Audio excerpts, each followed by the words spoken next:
points. When I'm looking at technology and national security, well, the facet of the problem that I'm looking at is connectivity. And when you look at the population of the world right now, I think we're at about 7.7, 7.8 billion people. Right now, connected, we have about 4 billion-ish people in the world connected to the internet today. So again, 7.7, 7.8 people on planet Earth, and about 4 billion are connected to the internet in some way, shape, or form. By my calculations, by the year 2026, that number is going to look more like 7 billion. So think about that. 3 more billion people are going to be connected to the internet in about 5 years, give or take. So how are we as the U.S. government and the U.S. intelligence community going to be postured, whether it's through human capital, technology, et cetera, in order to digest, synthesize, and understand that exponential increase in data? China has approximately 1 million people, 1 million with an M, dedicated to cyber information operations, et cetera. We're never going to be able to beat them with numbers of humans. We know that. So we're going to beat them with technology. We're going to beat them with our brains, smarter, not harder. The automated process by which we compute that information is absolutely vital to ensuring our competitive and strategic advantage is maintained in the geopolitical space for the next 50 to 100 years, because that new increase in data will allow the nation which is able to understand it to have predictive human economic predictive capability. Okay, so just let that sink in. If we fail to do so, then we will be at a disadvantage for the next 50 to 100 years and maybe even further. So that is what keeps me up at night. How are we going to solve that problem? So you all touched on the different angles of how China is a threat to the United States, whether it's technologically, whether it's with the virus, and other ways. Clearly, we might not be in a conventional sense war with China, but we are in competition with them at the very least.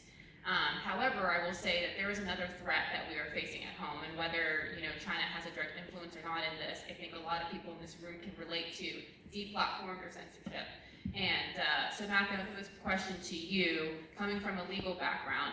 Where do you see the line of free speech, being able to say what you want, and people being able to say, no, that's a threat, that's a security threat, you cannot say that? Yeah. Well, the law is not keeping up with technology is fundamentally the issue. And while the Supreme Court, I think, is much better balanced now than it was in previous to handle these issues, there is still the ubiquitous nature of social media and the ability for them to, while not being government actors, to essentially, as we've seen, coordinate with government actors to deplatform, to silence messages that are disagreed with by whoever's in power. And I think that's an incredibly dangerous environment, because we need more ideas. This country was founded on the marketplace of ideas.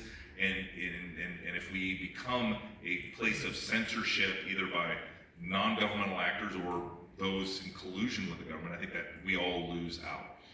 But we also, as conservatives, as Christians, as believers, we need to make sure that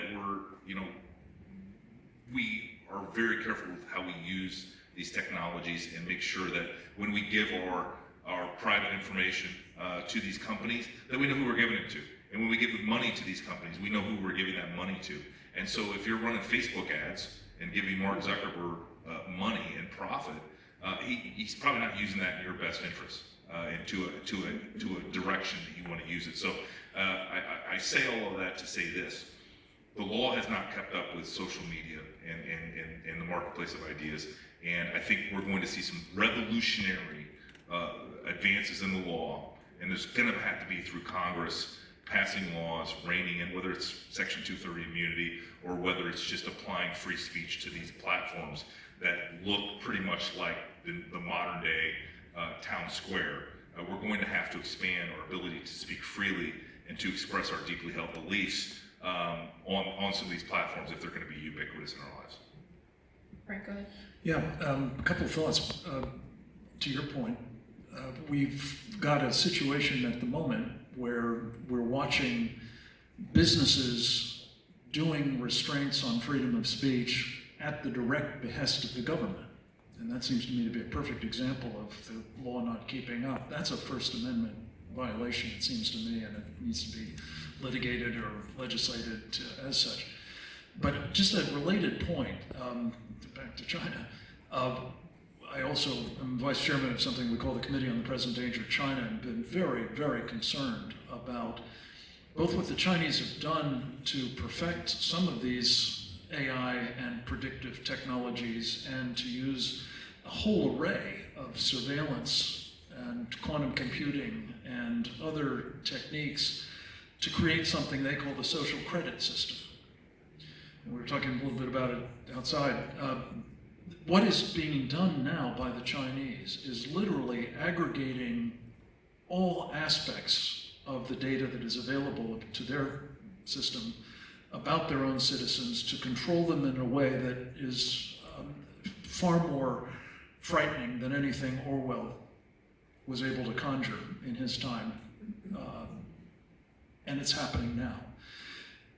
To wit, what people say, what people write, who they interact with, where they are, what they do, is all monitored in real time throughout the Chinese empire. And I say empire because what is now happening is they are beginning to export this social credit system globally. Part of it is through what they've been creating, and I think the previous panel talked a little bit about this, with the global infrastructure they call their Belt and Road Initiative. Huawei is a key piece of it, but not the only piece. When you put all that together, and then you add